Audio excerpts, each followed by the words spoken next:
No, I thought that was for me. I was very unhappy. I looked around and I saw they're all looking at you. I was not happy about that. That's amazing. That's an amazing, amazing audition. And I'll tell you what, it's you have the most important business people and political people that you can possibly have in one room. That soon will be a much larger room than this. We'll have a room substantially larger than this, which we really do need, because we would have had 5 times this crowd. Everybody wanted to be here, to be with you, and it's an honor. And today I'm thrilled to welcome you to the White House, the most beautiful building. I love this building. We fix it up all the time. That's the real estate business in me, and it's in tippy-top shape, finally. But for the swearing in of our new chairman of the Federal Reserve Board of Governors, Kevin Warsh. Kevin?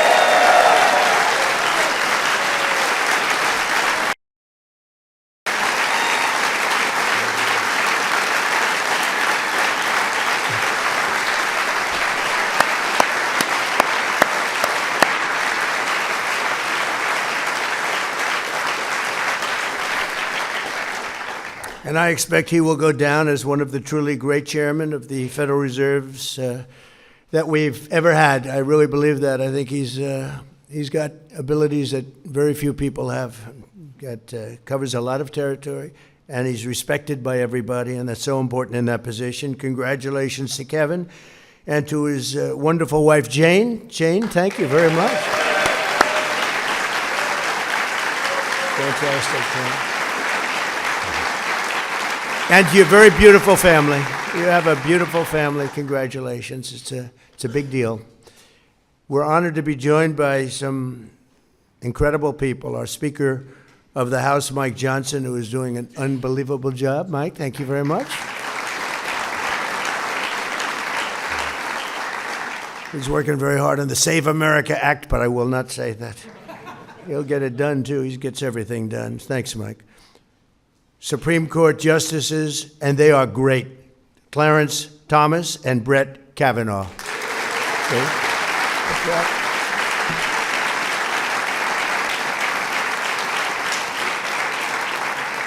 Secretary of the Treasury, he's like central casting, Scott Bessent.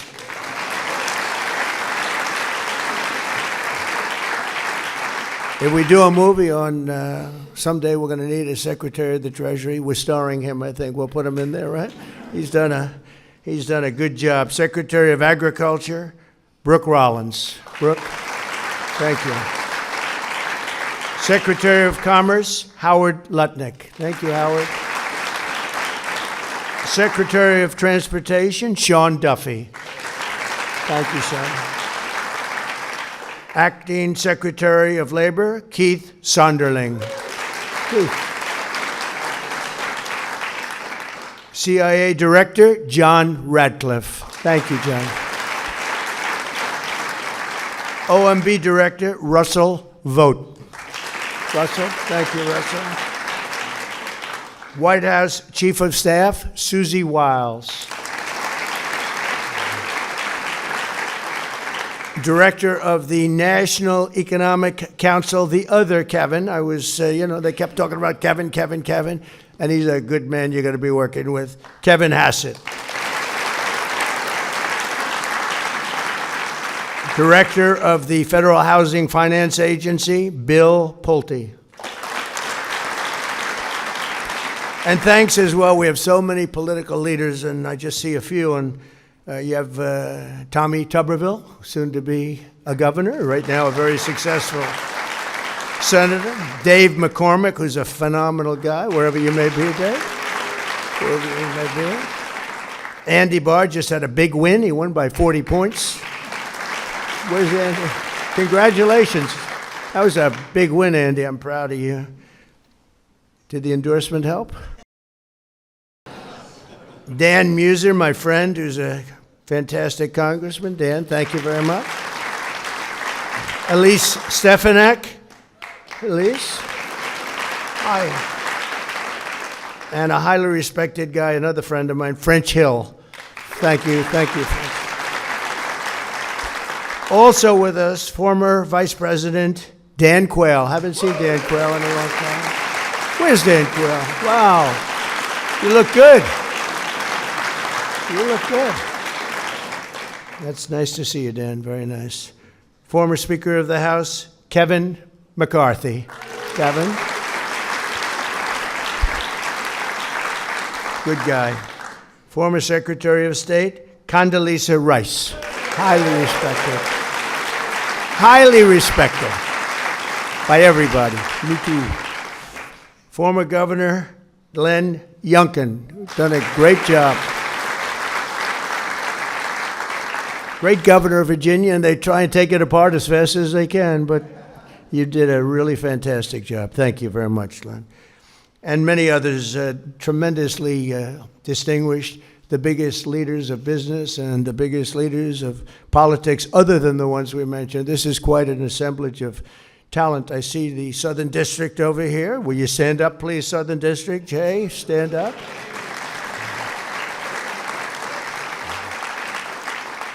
And I don't know if our acting Attorney General is here. He's pretty busy. He's kept very busy. So if he is, or if he isn't, I'll just tell you he's doing a very good job working together, right?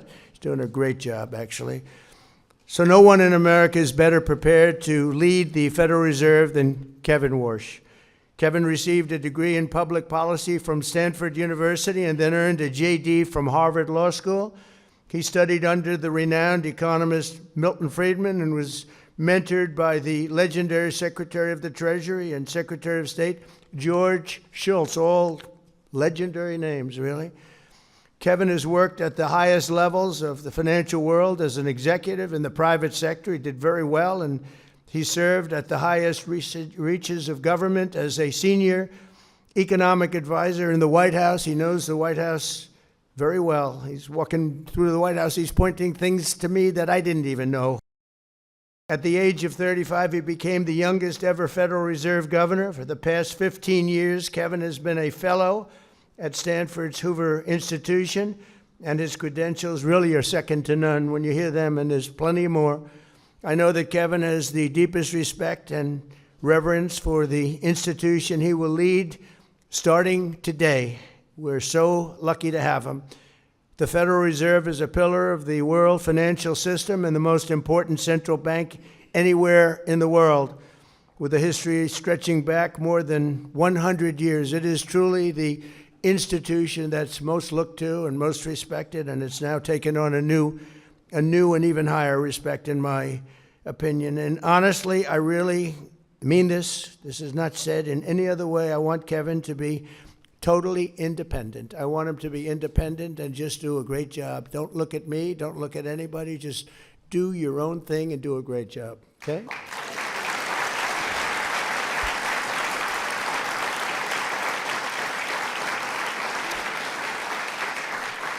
Unfortunately, in the eyes of many, the Fed lost its way in recent years. It became distracted by concerns far removed from its core mission and mandate, drifting into matters such as climate policy and DEI initiatives, with the Fed straying from its mandate. While the last administration blew out the deficit, Americans suffered the worst inflation that we had in history. It was the worst inflation we've ever had. As you know, some people say you're wrong about that. It was only in 48 years, but I think 48 years almost sounds worse. The worst inflation we've ever had, so it made it very difficult. Kevin has spoken often about the need to restore the Fed's integrity by returning to a proper focus on its two functional and really fundamental responsibilities: maintaining price stability and low inflation, and achieving full employment. And we talk about it, we've talked about it often. And right now we have the most people working in the United States than we've ever had. We have never had as many people working right now in the United States. And it's something that I like to say, and it's been pretty much that way ever since I've been president. When I go back to the first term, I had those numbers too, and I kept them. And we've done things that are really amazing, but we can bring it to a new and higher level with Kevin. I think we can bring it to a level that nobody ever thought possible.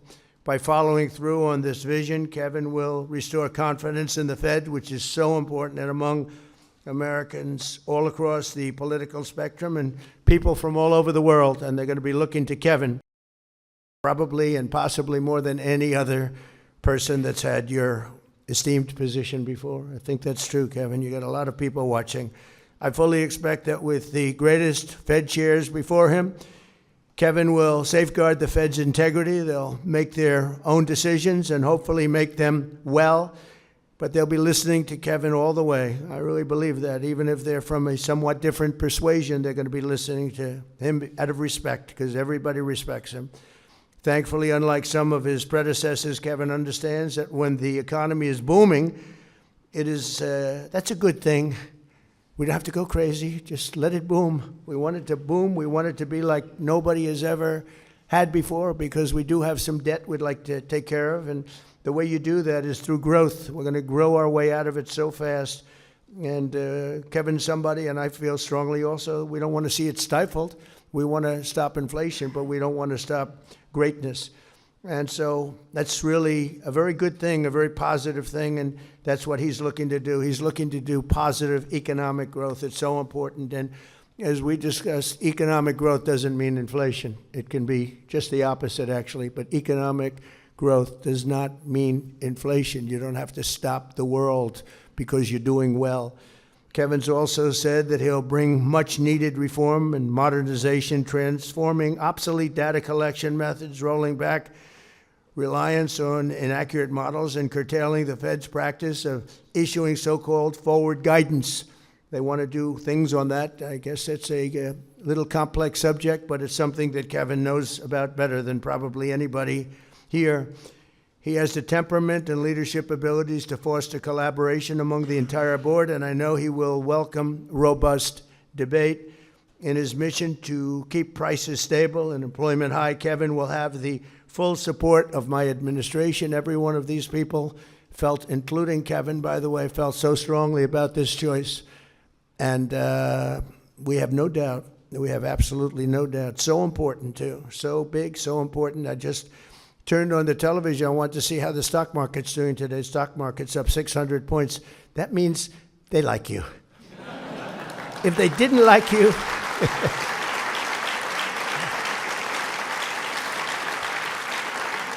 it's actually up to 50,702.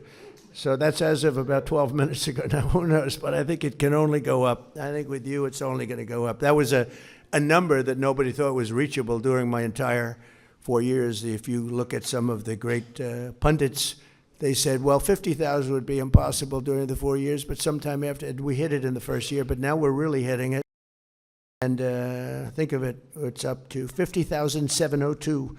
And S&P likewise set a new record today. They both set new records today, and boy, that's something good. But you're going to bring it to a much different level. Believe me, it's good, but it can go much better, and that's what I think you're going to do. In my first year, we passed the largest tax cuts in American history, the largest regulation cuts in American history, and the largest spending cuts in American history, all things that are so important to greatness. And last year, we slashed the budget by almost $500 billion. At the same time, our military was at $1.2 trillion, and we'll be doing the one thing we are going to be doing is, and we build everything in America. We build it here. It's jobs, jobs, jobs, but it's also strength, strength, strength. We're going to be submitting a military budget for $1.5 trillion. We have the greatest military in the world. I built it during my first term. I didn't know we'd be using it so much in my second term, but they gave away a little bit of it during somebody else's term, foolishly, but it's a very small part relative to the whole. But we have the greatest military in the world. I was with President Xi, and I said to him, we have the greatest military in the world, and he actually didn't agree. We had a great meeting. He actually didn't disagree with me on that very much, I will tell you. But we really do. What we've done in Venezuela, you see, what we've done to Iran. Iran is dying to make a deal. We'll see what happens, but we hit them hard, and we had no choice because Iran cannot have a nuclear weapon. They cannot have it.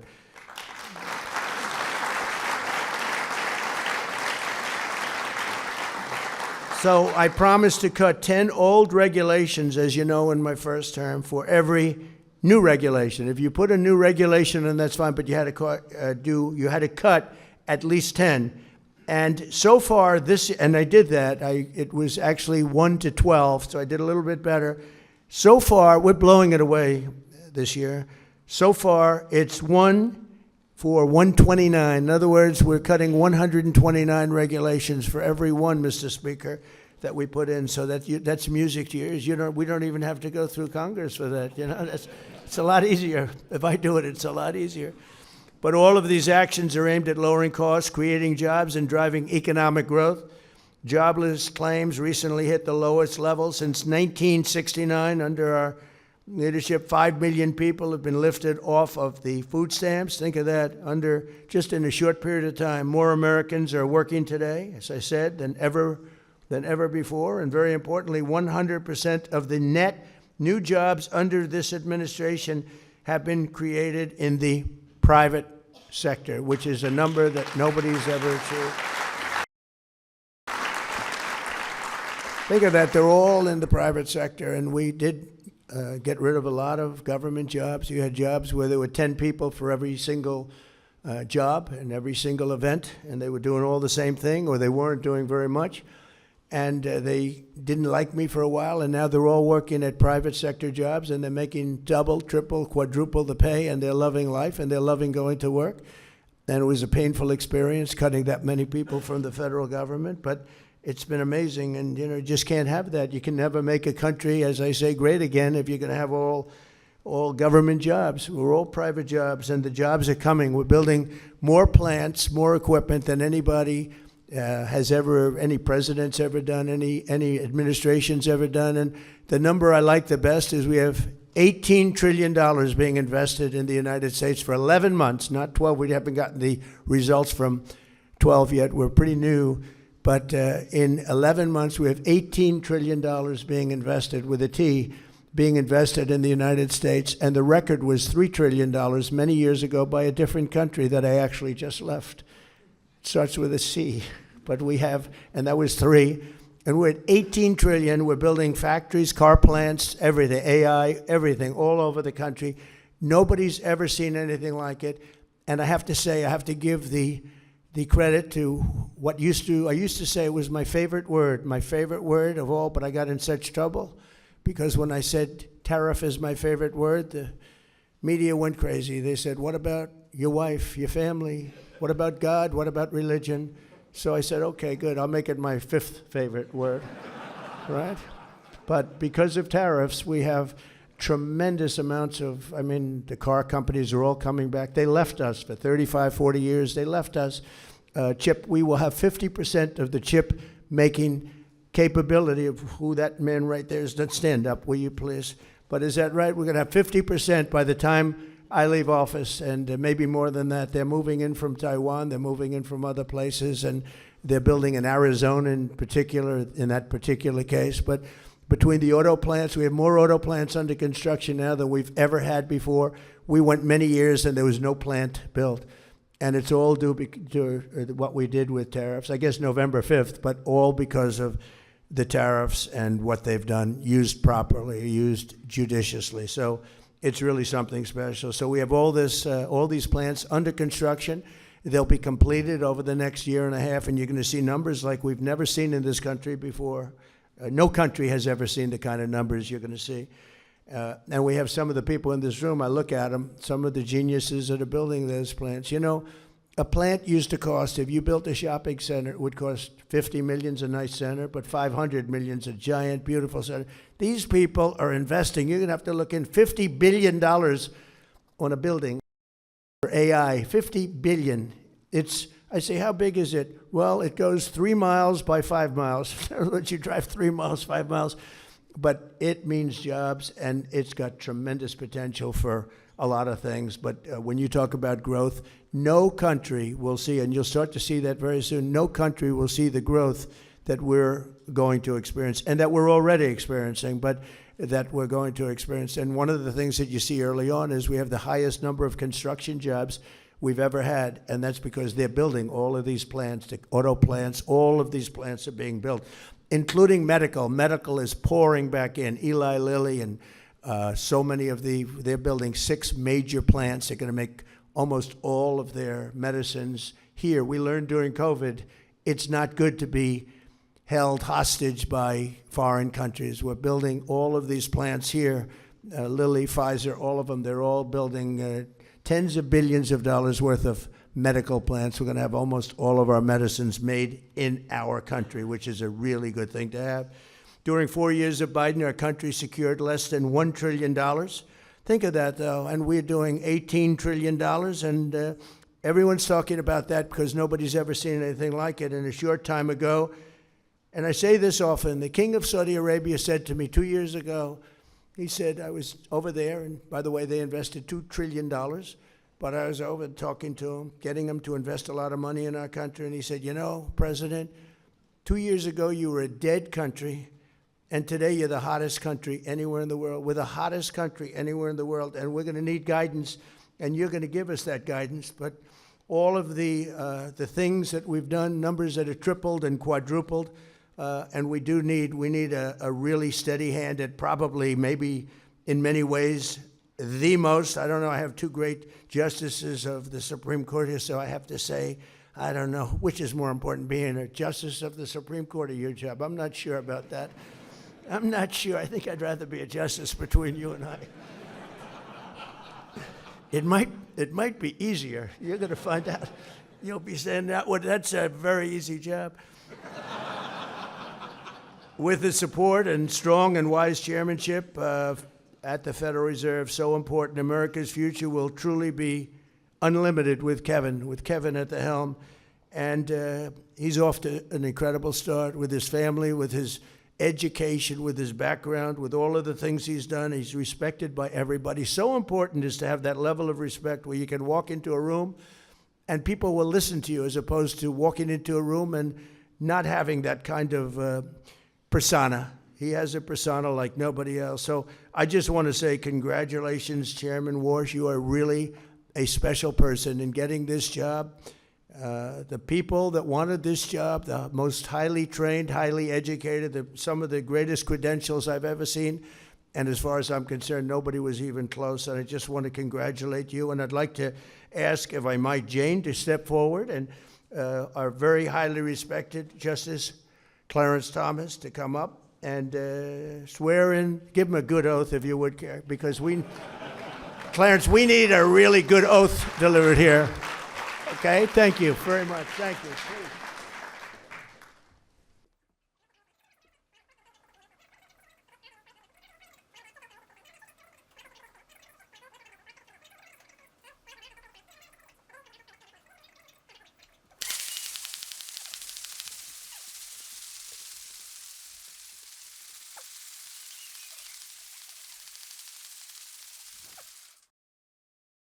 Thank you, Mr. President. This is above and beyond.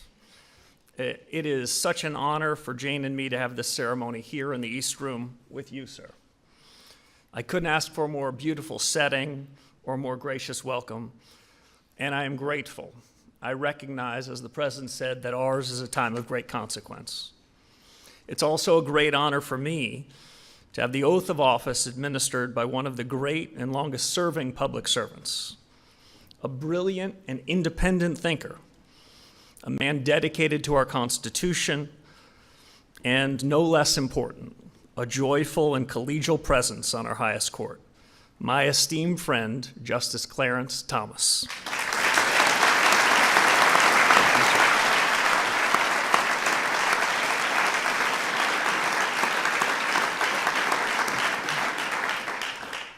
Now, Justice Kavanaugh is here as well. We served as young staffers a full generation ago in this building, and I shouldn't be speaking for another justice, but I will tell you something that I always felt, that Justice Kavanaugh and I felt the majesty of this place where we're now sitting. And we counted ourselves blessed and grateful to serve the nation we love and to do it in your building, sir.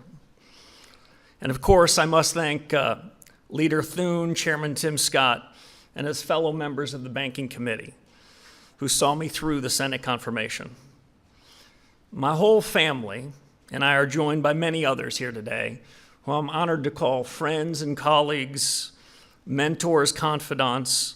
Their presence means a lot to me, and I think it means a lot to the President too. It's the honor of a lifetime to be called back into public service. And with this oath I've accepted, a high and solemn responsibility.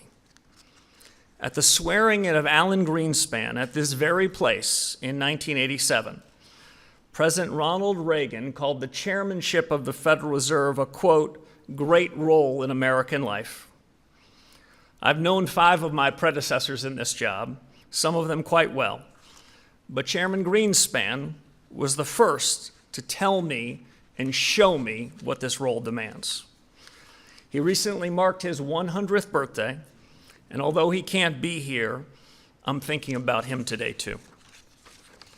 Like Alan, I intend to fill the role of chairman with energy and purpose, just the way Chairman Greenspan did, faithful to the mission and the very best traditions of the Fed. As you demonstrate, Mr. President, every day, energy and purpose are how big obstacles are overcome. Your greatest ambitions are for America, for what free people can achieve when they have the chance. And while I'm not naive about the challenges we face, I believe, Mr. President, these years can bring unmatched prosperity that will raise living standards for Americans from all walks of life. And the Fed has something to do with it. Our mandate at the Fed is to promote price stability and maximum employment. When we pursue those aims with wisdom and clarity, independence and resolve, inflation can be lower, growth stronger, real take-home pay higher, and America can be more prosperous. And no less important, America's place in the world more secure.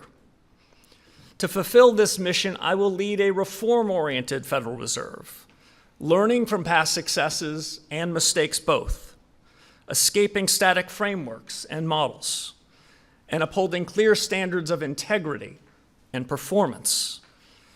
Today marks a return to an institution that I do in fact cherish.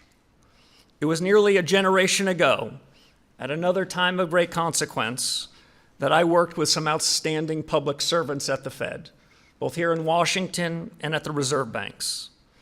My goal now is to create an environment in which the best people can do their life's best work, and to face every challenge in the spirit of common purpose and devotion to the national interest, in a word, to excellence.